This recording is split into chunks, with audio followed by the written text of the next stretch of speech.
Mulai Senin kemarin, pemerintah mengumumkan status PPKM wilayah Jabodetabek, Bandung Raya, Daerah Istimewa Yogyakarta, dan Bali naik ke level 3. Dan aturan kegiatan pada wilayah PPKM level 3 berbeda saat gelombang kedua COVID-19 Juli 2021.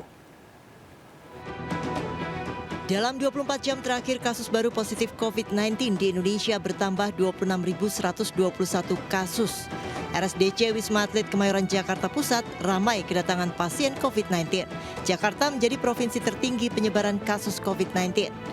Senin kemarin pemerintah mengumumkan Jakarta, Bogor, Depok, Tangerang, dan Bekasi, serta Bandung Raya, Daerah Istimewa Yogyakarta, dan Bali naik ke PPKM level 3. Menko Marves Luhut Binsar Panjaitan mengaku kenaikan level PPKM bukan disebabkan tingginya kasus COVID-19, tetapi akibat rendahnya tracing. Berbeda dengan varian Delta, pemerintah menerapkan aturan terbaru PPKM level 3 sebagai berikut.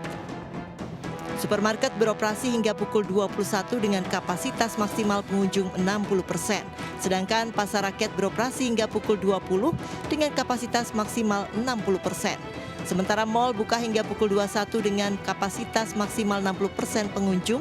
Dan bagi anak-anak usia di bawah 12 tahun minimal vaksin dosis pertama. Sementara tempat hiburan buka maksimal 35% dan wajib membawa bukti vaksinasi dosis pertama untuk anak-anak usia di bawah 12 tahun. Untuk warteg, lapak jajanan, restoran atau kafe buka hingga pukul 21 dengan maksimal pengunjung 60%. Sementara bioskop masih tetap buka dan khusus anak-anak usia di bawah 12 tahun diizinkan masuk tetapi harus sudah menerima vaksinasi dosis pertama. Sementara kapasitas tempat ibadah 50%, fasilitas umum dan seni budaya 25%. Pemerintah menghimbau kepada masyarakat untuk tidak panik dalam menghadapi lonjakan kasus Omikron ini. Karena pemerintah telah mengambil langkah-langkah persiapan untuk menghadapi gelombang Omikron ini.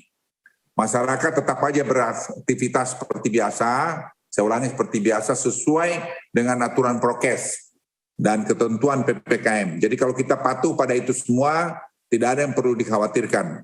Tapi kalau Anda punya kasus komorbid belum vaksin, Anda perlu hati-hati. Karena Anda menjadi salah satu orang yang bisa check out. Pasien COVID-19 gejala ringan dan orang tak bergejala diimbau tidak dirawat di rumah sakit untuk menjaga agar tingkat keterisian rumah sakit rendah.